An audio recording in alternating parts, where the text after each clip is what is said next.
Bueno, mi papá era pintor aficionado y también fotógrafo aficionado y de alguna u otra manera él pues hacía copias. Por ejemplo, tengo todavía una copia que hizo de un cuadro de Van Gogh que estuvo mucho tiempo en mi recámara.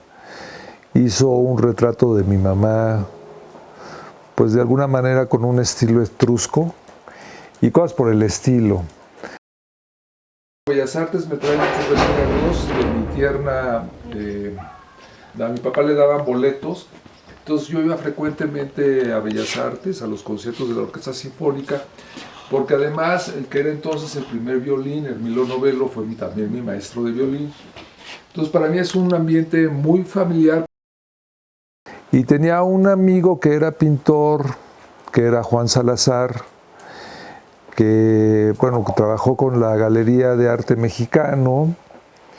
Y básicamente son mis recuerdos infantiles. Después tomé clases con Carlos Orozco Romero entre los 13 y los 14 años.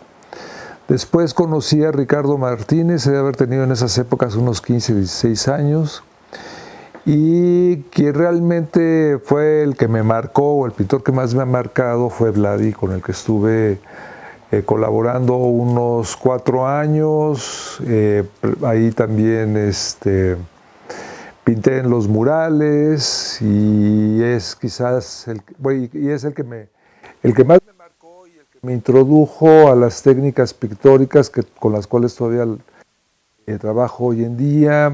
Y bueno, después hice una maestría en lo que hoy es la Facultad de Artes y Diseño y otros estudios, ¿no? Bueno, fue una estancia muy corta. Él realmente pues, no tenía alumnos propiamente dicho. Lo conocí en su taller casa, ahí en la calle de Etna, en Las Águilas. Y bueno, era un estudio muy pulcro. Y siempre he pensado que es algo así como el Rothko mexicano, pero con temas... con una especie de neomexicanismo, ¿no? Porque su manejo del color, las gradaciones, a mí me remiten mucho al trabajo de Rothko. Sí, Vladi es el que más me marcó, por muchas razones, ¿no? Bueno, Vladi era un personaje, pues, que hablaba mucho, muy culto, estaba metido, tenía una visión muy política de muchísimas cosas. Él se autodefinía como un comunista heterodoxo.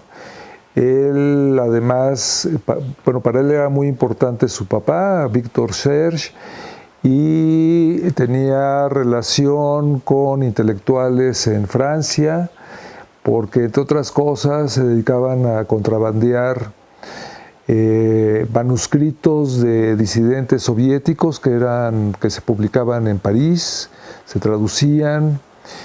Y vivía pues, mucho ese mundo, estaba peleado con todo lo que él llamaba la izquierda ortodoxa del Partido Comunista, todos los stalinistas, algunos de los cuales están hoy en el poder. Y era sumamente crítico, era una persona además con mucha sensibilidad social y además él estaba muy interesado en lo que hoy podríamos llamar la materialidad de la pintura. En aquellas épocas estaba pintando los murales de la Biblioteca Lerdo de Tejada, estaba muy interesado en el fresco y en las técnicas venecianas, especialmente la de Tiziano. También le interesaba mucho Rubens, le interesaban sobre todo los románticos también, los románticos franceses como Delacroix y pues las técnicas tradicionales del temple y el óleo. Yo tenía alrededor de lo conocí en el 76 y digamos que lo dejé de frecuentar en el 81. Y en esas épocas, pues él tenía su taller en Tizapán, en la calle de Ferrocarril del Valle, y era vecino de Corsas, que era un super pipa, ¿no? Y él pintaba en las noches. Vladi era bastante sobrio, a diferencia de Corsas. Y bueno, en esas épocas él estaba ya tenía un muy buen avance de los murales de la Biblioteca Lerdo de Tejada y estaba también empezando los cuadros, que los hizo en técnicas venecianas. Estaba trabajando los dos muros laterales y la parte del coro, y entonces, bueno, pues estaba todo el tiempo dibujando y pensando cómo abordar las temáticas de las revoluciones en esas pinturas. Era una conversación con él, él realmente, alguna vez le ayudé, por ejemplo, a trazar algunos muros, en una ocasión me dio la oportunidad de pintar un fragmento en el coro, pero realmente toda la pintura que hay en la Biblioteca Lerdo de Tejada es mano de Vladi, básicamente, ¿no?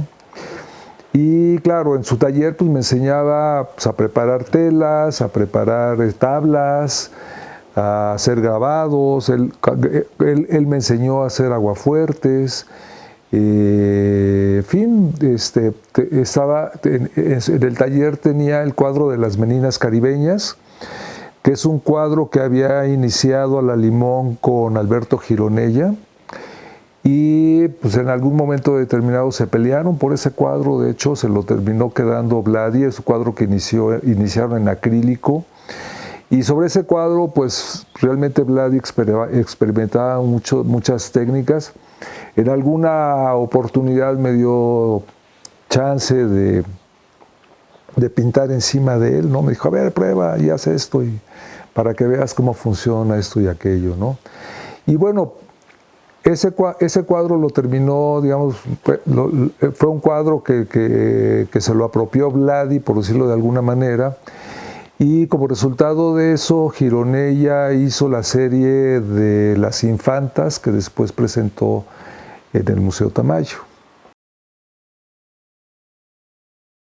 Bueno, a ver, yo en realidad quería estudiar pintura, pero mi padre en ese momento pues no estaba muy de acuerdo con esa idea. Entonces, mientras estaba con Vladi, hice la carrera de medicina en un plan que se llamaba Plan A36 de Medicina General Integral en la Facultad de Medicina, y después todavía hice la especialidad en Biología de la Reproducción Humana. Y después, digamos que me dediqué nada más a pintar, y posteriormente hice la maestría en Artes Visuales en San Carlos. Y con el tiempo, bueno, empecé para poder hacerle frente a las colegiaturas, empecé a trabajar en la UNAM, primero en un programa que se llamaba Bajo el Mural, de la Facultad de Medicina, en donde organizaba eventos en las explanadas. Después estuve en los Encuentros de Ciencias, Artes y Humanidades, unos 8 años, en donde organizábamos encuentros y festivales pues, en muchísimas de las dependencias de la universidad, tanto en la Ciudad de México como en las foráneas. Y desde hace unos 5 años estoy en un programa transdisciplinario que se llama de Artes, Ciencia y Tecnologías, que inició como un programa entre la Secretaría de Cultura Federal y la universidad. Actualmente nada más es de la universidad, y gracias a él me he podido empapar de algunos temas como las ciencias de la complejidad, como rollos transdisciplinarios, neurociencias, etcétera, etcétera. Bueno, yo creo que la medicina es una carrera pues, bastante transdisciplinaria o multidisciplinaria, si lo quieres ver así. Sí es una carrera muy, muy formativa, pues aprendes de física, química, biología, sociología, economía, en fin, todo relacionado, si quieres, con la salud y el cuerpo. Y ahorita, para mí, sobre todo para lo que me ha servido, es para poderme adentrar en temas más bien científicos. En el programa ACTA ahorita uno de los ejes que más hemos desarrollado es el de las neurociencias. Es algo que empezamos a trabajar desde un principio gracias a Francisco Gómez Montt, que es un médico psiquiatra, a Jesús Ramírez Bermúdez, que también es médico psiquiatra y escritor. Entonces, claro, toda esa formación me ha permitido dialogar con ellos en ese sentido, ¿no? Entonces, pues yo diría que eso es básicamente lo importante, lo que ahora finalmente veo que me ha servido, además de para mantenerme más o menos medianamente saludable. Bueno, desde hace unos 5 o 6 años he venido colaborando con un investigador que es Roberto Zenit, y él había hecho una investigación porque se le acercó una investigadora del Instituto de Investigaciones Estéticas, que es Sandra Cetina, porque quería averiguar cómo le había hecho Siqueiros con una pieza que se llama... Había varias piezas que trabajó en la ciudad de Nueva York que se llaman Suicidio Colectivo y otra que lleva por nombre algo así como del fascismo, ¿no? Ahorita no me acuerdo del nombre precisamente. Pero bueno, en donde había unas cosas raras, una especie de burbujas, y entonces el del laboratorio de Roberto Zenit se vio que era un problema de manejos de densidad, de mecánica de fluidos, en donde el blanco se había puesto encima del negro. Como el blanco es más pesado que el negro, habían interactuado y se habían surgido unas burbujas. Entonces, bueno, la mecánica de fluidos es una parte de las más complicadas de la física clásica, y tiene que ver cómo interactúan los fluidos, y por fluidos hay que entender también los gases, por ejemplo, ¿no? Y entonces a partir de ahí me empecé a involucrar en ese tipo de investigaciones. Hice un trabajo con ellos sobre acuarelas, sobre tintas, y por mi parte empecé a trabajar con ideas que vienen de la complejidad, porque la complejidad es algo que surge a partir de fenómenos que involucran mucha aleatoriedad, pero que generan un cierto orden, y son sistemas dinámicos, y es algo que se presenta tanto en el mundo físico como en un mundo biológico, como en la actividad humana. Se supone que la actividad neuronal tiene que ver con problemas de complejidad. He empezado a trabajar de una manera más aleatoria. Digamos que en términos históricos dentro de la pintura hay antecedentes que de alguna manera llevan a la complejidad. Digamos que Siqueiros es algo que detectó, pero de alguna manera no ahondó en eso. Él tenía un pensamiento pues muy dogmático, y entonces él no se fue por ese lado, pero en Nueva York tuvo un taller de pintura experimental, en donde de alguna manera, un poco más bien tangencial, participó Jackson Pollock, y Jackson Pollock después entra en contacto con el surrealismo, con el dibujo automático, y empieza a utilizar algunos de los materiales que empleaba Siqueiros en el taller de pintura experimental. Y entonces en la pintura, esta pintura que se llama mural, porque de alguna u otra manera Jackson Pollock era sobre todo un admirador de Orozco, curiosamente. De hecho, él vivía en California, y en donde había visto un Prometeo de Orozco en Pasadena. Y entonces, cuando se entera, porque su hermano también era pintor, se había ido a vivir a Nueva York, y le dijo que Orozco estaba trabajando unos murales en la ciudad de Nueva York, entonces se va para allá, y creo que Orozco no le hace mucho caso, pero bueno, llega por alguna razón al taller de pintura experimental de Siqueiros. Y bueno, digamos que la personalidad de Pollock es bastante complicada. Era una persona no verbal, en buena medida, no era muy comunicativa, pero de alguna u otra manera se va empapando de las ideas del surrealismo, del dibujo automático.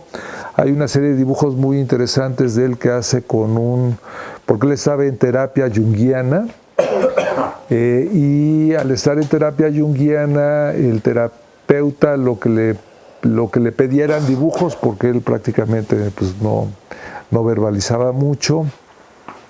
Y entonces, digamos que de ahí, en esta pintura que se llama mural, que pintó todavía la pintó de una manera horizontal, hay unos trazos en donde él avienta pintura industrial, como la que empleaba Siqueiros en las placas automotivas, y esos trazos fueron analizados por Roberto Ceni también, y vieron que tenían determinadas características de viscoelasticidad y etcétera, etcétera, ¿no? Y después empezaron a analizar la pintura de Pollock, y hay algunos hallazgos interesantes, porque Pollock adelgazaba la pintura de tal manera que generaba trazos continuos, porque hay una serie de inestabilidades que se producen si uno no deja que el trazo vaya a una determinada velocidad, por ejemplo, ¿no? Se forman unos rizos y cosas por el estilo.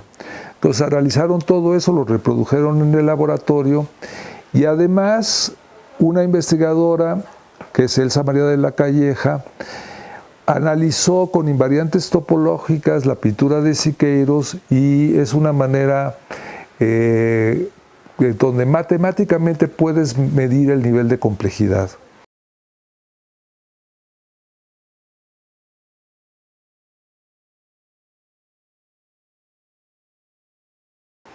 Porque digamos que la complejidad es algo que se da entre el orden y el caos. Es algo que se da de manera espontánea o natural, tanto en el mundo físico como en la naturaleza, y cuando hay mucho orden, digamos que no hay complejidad, y cuando hay mucho desorden, pues hay caos y tampoco hay complejidad. Entonces, y lo que es interesante de todo esto es que la complejidad genera otros niveles de complejidad que se dan mediante procesos que se llaman de emergencia. Digamos que un fenómeno de emergencia que se da mediante procesos no lineales y complejos es la vida, por poner un ejemplo.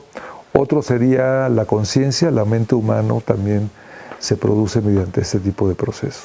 Morán, de hecho, es, digamos, desde el punto de vista de la filosofía de los que plantean la complejidad, y junto con Jean Piaget plantean también la transdisciplina, porque la transdisciplina es una manera de abordar el conocimiento a través de, pues, de entender cómo funcionan todas las diferentes disciplinas, pero también cómo funciona el conocimiento situado, los conocimientos tradicionales, es decir, todo se toma en cuenta. Por eso es muy difícil trabajarla, porque hay que poner de acuerdo a muchísimas gentes y encontrar lenguajes que son comunes, ¿no? Y hay que saber escuchar. Y la complejidad, Edgar Morán es un antecedente muy importante desde el punto de vista de la filosofía. Hay un biólogo chileno que es Humberto Maturana, que también es un antecedente muy importante. Pero digamos que las ciencias de la complejidad tomaron sobre todo forma en el Instituto de Santa Fe, en donde se reunieron físicos, químicos, biólogos, sociólogos, economistas, gentes de informática, etcétera, etcétera, para ver cómo podían abordar estos temas. Y digamos que ahí es donde más o menos empieza a tomar cuerpo esto. En la universidad, en la UNAM, hay antecedentes con Jerónimo Cocho, por ejemplo, y hace unos 8 años más o menos se creó el Centro de Ciencias de la Complejidad, en donde el primer director, creo que todavía es, o bueno, Alejandro Frank, que es un físico nuclear, y porque en realidad la complejidad surge en buena medida con los cambios que se dieron en la física a principios del siglo pasado, sobre todo por un lado por la teoría, por la astrofísica y la teoría de la relatividad, pero sobre todo por la mecánica cuántica, porque digamos que la física pasó de ser considerada una ciencia exacta a ser una ciencia probabilística, con todos estos fenómenos de si las partículas son ondas o son puntos, ¿no? Y eso empezó a inquietar mucho también los procesos de interpretación, ¿no? Está la famosa interpretación de Copenhague sobre qué tanto el observador es el que construye la realidad y qué tanto la realidad existe por sí sola, y todo ese tipo de discusiones. Miró es de los iniciadores del dibujo automático y de hecho Miró tiene unas pinturas abstractas muy buenas y muy interesantes en donde se ve que de alguna manera sí había un diálogo con el expresionismo, abstraccionismo norteamericano, ¿no? Ahora, ¿qué es lo que pasa? La complejidad lo que te dice es que si tú varías tantito las condiciones iniciales vas a tener resultados muy diferentes. Entonces, para empezar, ahí ya hay un planteamiento que yo estoy empleando o poniendo en práctica en la pintura, ¿no? O sea, si yo empiezo, por ejemplo, un cuadro y varío las gamas o los materiales, sé que a la larga voy a poder obtener resultados muy diferentes. Luego, la otra es dejar correr los materiales como tal, o sea, el dejar fluir, el dejar, digamos, el trabajar con elementos de aleatoriedad son muy importantes, ¿no? Entonces, ahorita estoy haciendo una serie que estoy partiendo de la maleza, de malezas, porque las malezas son procesos de autoorganización que se dan de manera natural. No hay un orden como puede ser en un jardín que uno ha construido o al que uno le ha metido la mano, sino que dentro de la naturaleza hay procesos de autoorganización. Entonces, digamos que estoy trabajando con imágenes de la maleza, estoy trabajando de una manera lo más aleatoria posible esos procesos, o sea, no hago una composición, sino voy poco a poco construyéndola, porque también creo que un antecedente importante de esto es Cézanne. Cézanne pintaba por fragmentos y él ya una composición, sino que la iba generando poco a poco, de tal manera que se va construyendo, por decirlo así, de arriba a abajo, o sea, sinusola, es decir, y dejo que, por decirlo así, la imagen emerja a lo largo, bueno, con el tiempo. Y además, algo que en lo que estoy trabajando ahorita es que el temple de huevo, el temple es un líquido complejo, es una mezcla de aceite y agua, es una emulsión que se hace. El huevo tiene un agente emulsionante que es la lecitina, y esto permite que se formen pequeñas gotas de lípidos en medio de agua y que sea una mezcla más o menos homogénea, pero esto hace que sea un líquido no newtoniano. Es decir, digamos que el líquido newtoniano por excelencia es el agua, no varía su viscosidad ni su densidad con las temperaturas, ni con la fricción, ni nada por el estilo. En cambio, los newtonianos sí varían su viscosidad y su densidad con la presión, con la fricción, con la temperatura. Y entonces ahorita, por ejemplo, estoy trabajando con una mezcla de pigmentos en donde estoy utilizando el temple con pigmentos que por un lado son hidrosolubles, que son pigmentos minerales, y por otro lado pigmentos artificiales que no son hidrosolubles, que más bien se mezclan bien en grasas. Lo que sucede es que dependiendo de la fuerza con la que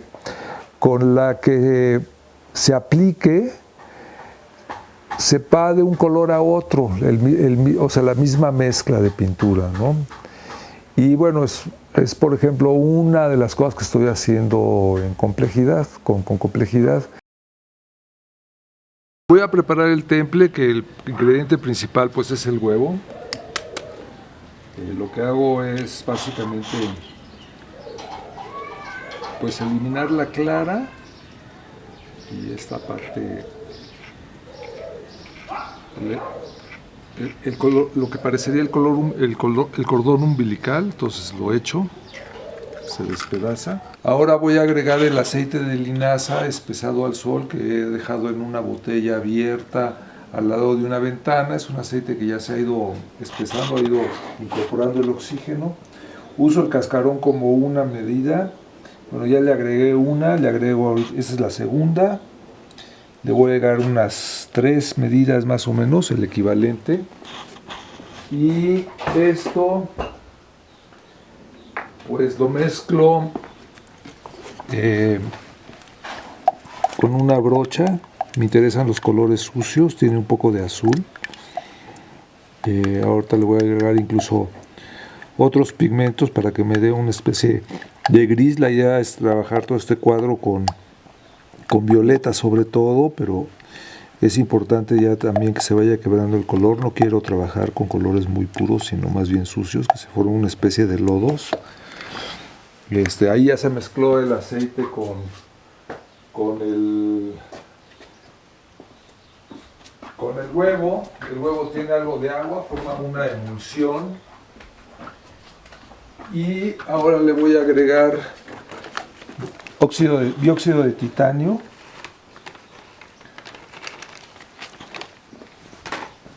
Y lo voy a volver a mezclar.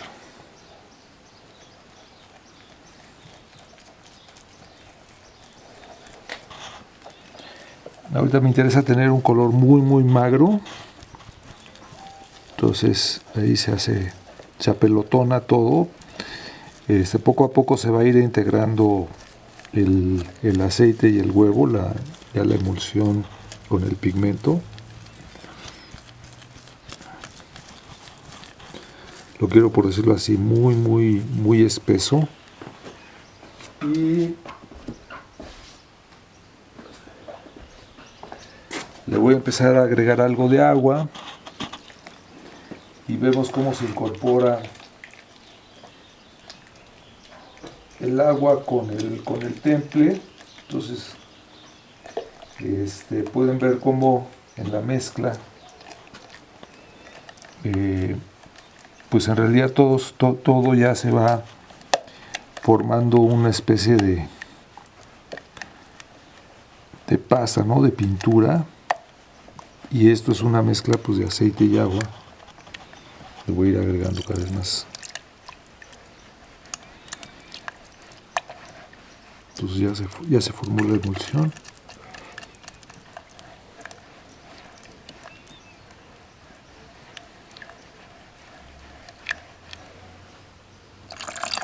Ahora le voy a agregar un pigmento verde, que déjame ver dónde está. Bueno, podemos usar este. Este es un pigmento óxido de cromo, es un pigmento mineral y por lo tanto se lo agrego así, nada más. Y vamos a ver cómo se incorpora pues, con cierta facilidad, ¿no? Porque le voy a agregar el morado, que es un color sintético. Este es similar al que proviene, digamos, del azul de Prusia, que fue el primer color sintético que se hizo, el azul de Prusia. Este es distinto. Y vemos cómo flota el color, ¿no? Es un pigmento mucho más, que tiene una granulación mucho más fina que el verde, y es más graso, por lo que le cuesta mucho más trabajo incorporarse. Entonces, como verán, aquí estamos mezclando pigmentos que tienen diferente grado de solubilidad y por lo tanto pues van a operar de una manera distinta, ¿no? A la hora de aplicarlo.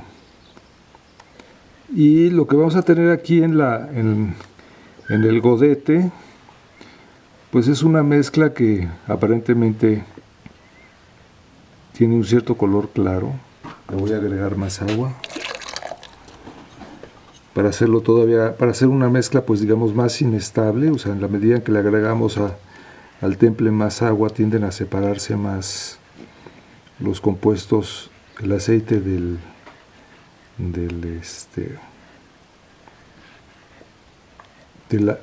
la parte acuosa. Y entonces a mí me interesa eso porque me interesa trabajar con una pintura que sea a nivel, digamos, molecular más o menos inestable, ¿no? Bueno, esta es una tela preparada con creta, con cola de conejo. Es una tela totalmente magra. Y encima lleva 3 capas de temple de huevo, con básicamente dos colores, un verde y un morado. Entonces, la idea es generar un gris con colores complementarios, en donde podemos ver que en ciertas partes prevalece el verde y otras prevalece el morado, y eso da un gris pues muy extraño, porque cuando uno mezcla colores complementarios se genera un color terciario. Pero cuando eso sucede, en unas zonas en donde prevalece más el verde y en otras el morado, esto es algo que sucede con el temple, porque el temple es un líquido complejo, no newtoniano. Entonces al frotarlo hace que aparezca más un color que otro, y voy a emplear esta técnica para hacer una pintura que va a estar basada en una fotografía que tomé del Teatro de Bellas Artes hace poco, cuando un amigo presentó un concierto para fagot y orquesta. Bueno, voy a empezar a manchar, o sea, voy a trabajar prácticamente en toda la superficie, simplemente para ir viendo cómo empieza a funcionar esto. Entonces, lo que estoy haciendo al frotar es, estoy viendo la fotografía y señalando, pues, digamos, la arquitectura, por decirlo de alguna manera, ¿no? Las formas así muy generales, sin importar los detalles ni nada, ¿no? Entonces, como pueden ver, cuando empiezo a aplicar la pintura, primero se ve más verde, y la medida en que froto, poco a poco empieza a salir más el morado. Esto, yo supongo que se debe a que el temple en buena medida es un líquido complejo, no newtoniano, pero digamos que a nivel ya molecular no sé qué es lo que está pasando.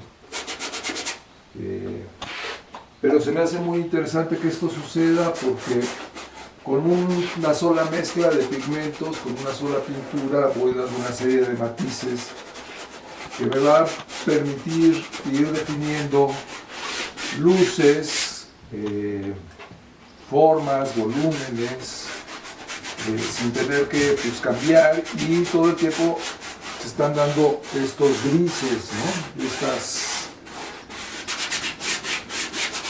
Por ejemplo, aquí que es más oscuro, si froto más, empiezan a aparecer sobre todo los morados, ¿no? El temple seca por dos formas, ¿no? Digamos que se endurece cuando se evapora el agua, y seca cuando polimeriza el aceite de linaza y los otros aceites, y eso se lleva 1 o 2, 3 días, ¿no? Bueno, le voy a echar un poco de agua con un pincel japonés, ¿no? Y entonces, si tomas la superficie para que vean lo que puede pasar si le agrego, puedo arrojar algo, y en las partes que están más húmedas lo arrastra, en las otras partes que están más flotadas menos, y eso le va dando también, digamos, que otro nivel de flotabilidad, ¿no? Y se van generando escurridos que son más o menos periódicos, forman ciertos patrones. En fin, es parte de cómo reacciona la pintura a sí misma, ¿no? Y a mí lo que me interesa es precisamente cómo se reorganiza o autoorganiza la materia en el cuadro, ¿no? Por sí sola, sin que yo intervenga. Bueno, aquí vemos cómo ya se evaporó el agua, y en algunas partes, el verde se volvió más opaco. En algunas partes quedó un verde mucho más claro. O sea, lo que prevalece en todo caso es una mezcla del blanco, óxido de titanio con el óxido de cromo. Y en las partes en donde más frotamos, quedó un morado, un violeta mucho más profundo y vivo. Y en las partes intermedias queda un gris, que es la mezcla de los dos pigmentos, los 3 pigmentos, ¿no?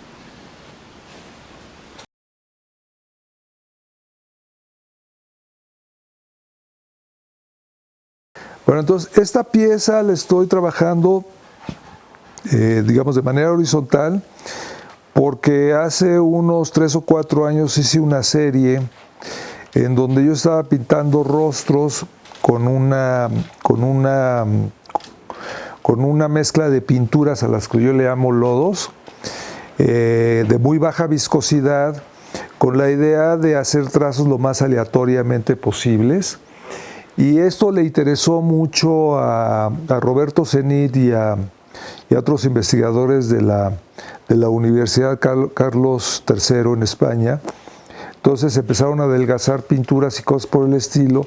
Entonces me pidieron que hiciera una pieza con esta técnica, adelgazando mucho la pintura para ver qué nivel de viscoelasticidad tenía, etcétera, etcétera, ¿no?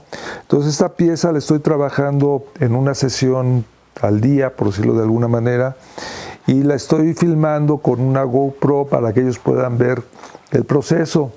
Esto lo inicié con un temple, con esta mezcla de pigmentos, y de hecho todavía está fresco, entonces nada más para que puedan ver.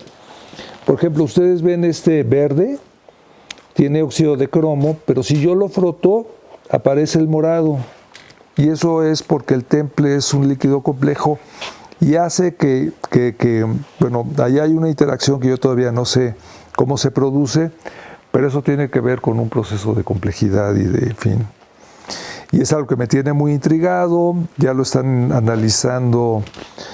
Roberto Zenit ya me dijo que sí, efectivamente el temple es un líquido complejo, y bueno, pues en esas estamos.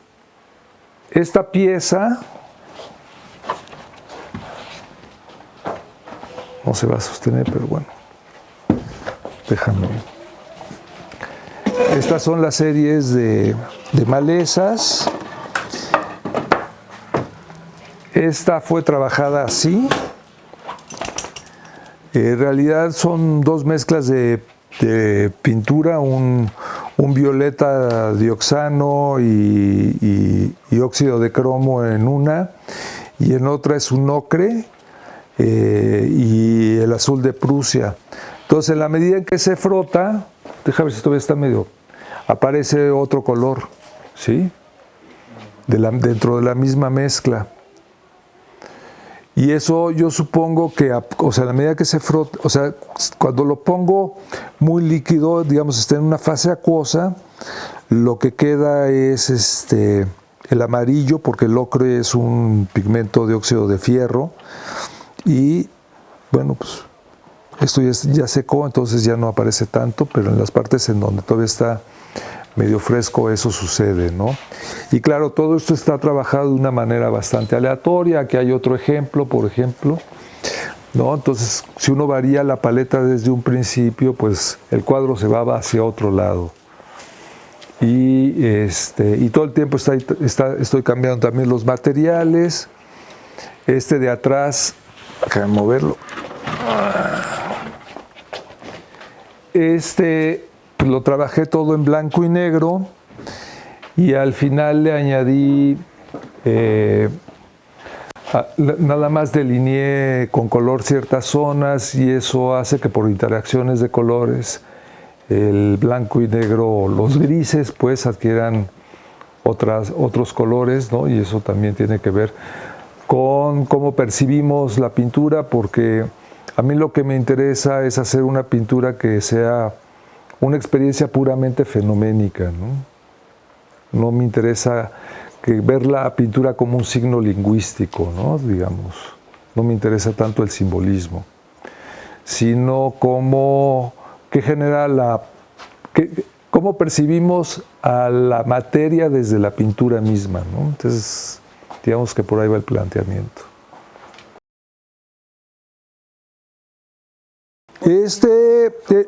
Básicamente lo que estoy usando es un sistema de óleo, temple de huevo y emulsión de cera. Que la emulsión de cera lo que da es también un temple, que de hecho la receta es muy interesante, porque la receta tradicional es algo así como 1 litro de agua de lluvia, 100 gramos de cera de abeja y 60 gramos de asta de ciervos. Entonces es como brujería prácticamente. Atrás tiene relación con otra serie, digamos, de interiores, de laboratorios, cosas por el estilo, pero bueno, esta es una serie sobre la Ciudad de México, que estoy trabajando de paisajes, y aquí lo que quiero es que, digamos, el color final, que es el morado, es decir, hay toda una base, hay toda una infrapintura de temple. Entonces, digamos que lo de arriba lo estoy poniendo prácticamente así nada más embadurnado y dejo que la infrapintura haga que surjan las formas, ¿no? Y es una serie que estoy trabajando tanto de la Ciudad de México como de laboratorios, y de tal manera que le arrojo a eso agua porque también digamos que el óleo es grasa, y cuando le avientas el agua y tiene poca viscosidad, genera arrastres, genera surcos, por decirlo de alguna manera, muy distintos a los chorreados de la pintura, y genera ciertos procesos periódicos. Ese todavía está en proceso, pero bueno, aquí tengo algunos ensayos. Se llama Partitura para un soliloquio. Ok, entonces, bueno. Pero digamos que lo que quiero es algo así como un pretexto, ¿no? Esta serie, por ejemplo, se llama Horizontes Invertidos.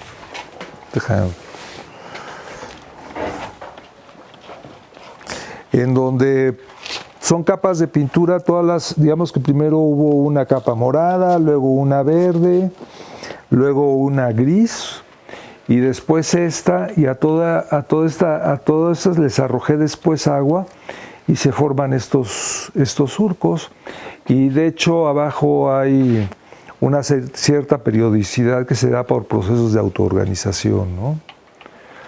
En fin. Bueno, está básicamente lo mismo, pero está más oscuro, se ve menos. Tengo otros arriba, por ejemplo, este está más claro. Entonces es una manera de abordar pues una temática como de paisaje, pero de una manera muy, muy abstracta, ¿no?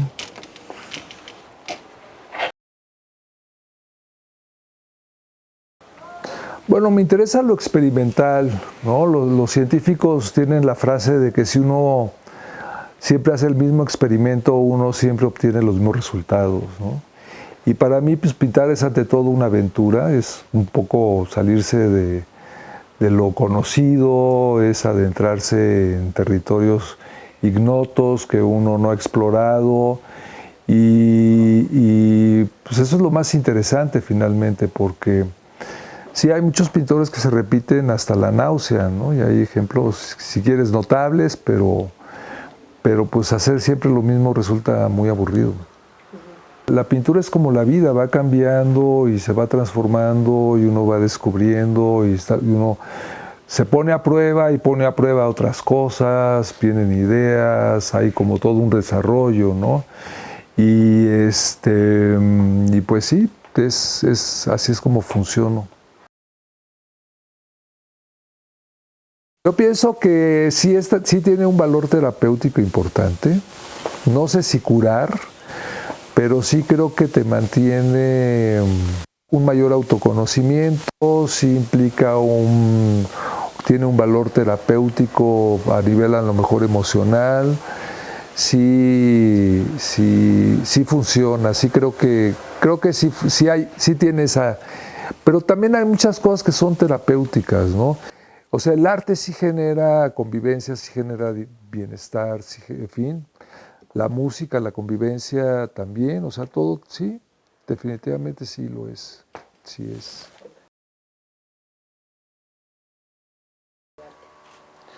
Sí, bueno, la historia, o sea, de hecho surgen como parte de lo mismo. Digamos que en el pensamiento oriental nunca hay una división tajante como se da en el pensamiento occidental, sobre todo a partir de la escolástica y después de la ilustración, en donde se dividen las disciplinas en buena medida arbitrariamente. Y digamos que con la transdisciplina pues hay un proceso de integración entre las diferentes, bueno, entre todas las epistemologías, ¿no? Hay como un proceso de diálogo entre ellas y de interacciones y de entendimiento y de comprensión que muchas veces esas separaciones pues, resultaron arbitrarias. Sin embargo, la ciencia sí tiene como que una mayor claridad en sus definiciones o en sus categorías. En el arte, como buena parte de la materia prima es la subjetividad, pues es muy difícil incluso llegar a una definición que a todo el mundo le acomode de arte, por ejemplo, ¿no? Entonces, y eso es lo interesante, que precisamente exista un área del conocimiento que sea tan difícil de categorizar.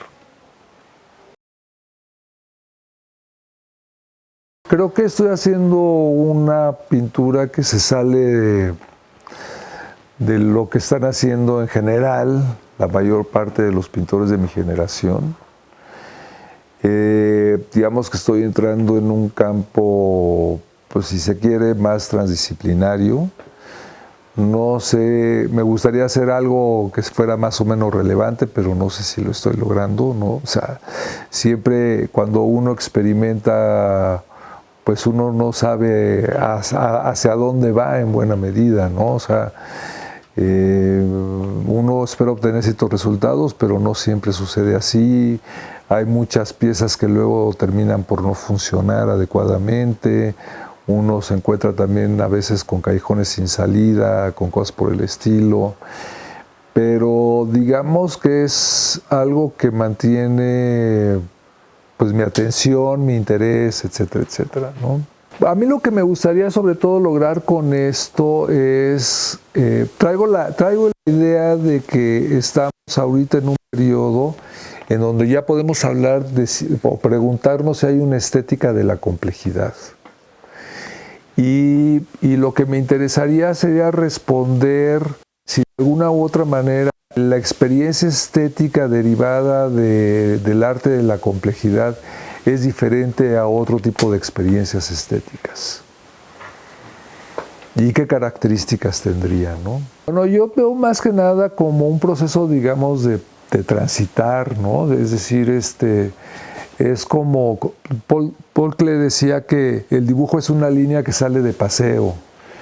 Y en ese sentido, pues lo que yo hago es eso, es un pasear, no va hacia una dirección definida, ¿no? Es más bien un estar en la pintura como Thoreau en balde, ¿no? Es en un jardín, en fin, es un habitar, no tiene que no tiene que tener un destino, no tiene que tener una meta, no tiene que tener un objetivo. Yo lo veo como eso, como algo que simplemente pues, va sucediendo y va sucediendo incluso de una manera pues caótica, va dando tumbos, a veces salen piezas que funcionan mejor que otras, y creo que ese es el chiste de lo que hago, ¿no? Que no haya esa dirección o esa direccionalidad que muchas veces se espera pues, de todo, no nada más del arte, sino también de la ciencia.